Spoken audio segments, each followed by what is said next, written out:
DIYNate, you can see I've got a burnt out headlight. We're going to make a simple repair hopefully and replace this headlight over here so it looks like this one. So first thing we're going to do, we're going to pop the hood. This is the part that we're going to be replacing, and we're going to reach back here and hopefully you can kind of see me coming over top this little assembly here.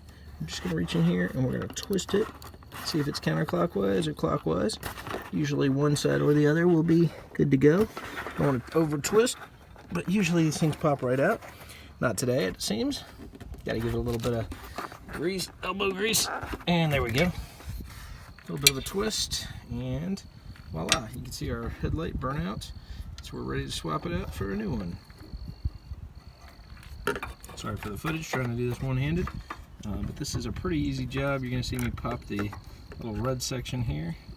Hands are already pretty gross from working on some other stuff. Alright, so since this bulb has been on there a long time, I actually had to pull out the plastic piece. I used some pliers to pull out the little plastic red piece, and then I had to use a screwdriver to break the seal to give me a little bit of play here so that I could actually get my hand in there and make it the whole thing come off. So once you get that, I had to kind of jiggle it a little bit, and then I just used a screwdriver as a pry and kind of separated the two. So that's how I kind of got the cord, the plug assembly there loose.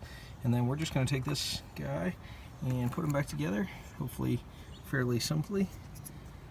Just slide this guy right back in here and make the connection. Nicely done.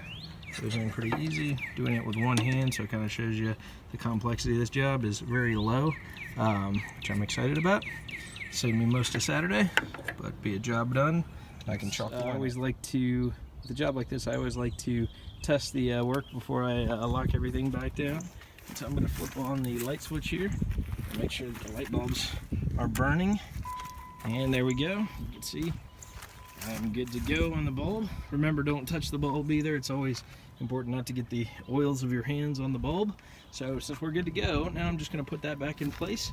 Put the little red clip back in, lock it down, and as you can see, the headlights are burning brightly. We're good to go. So project complete. Not too bad. All right, thanks a lot for watching the DIYNate video.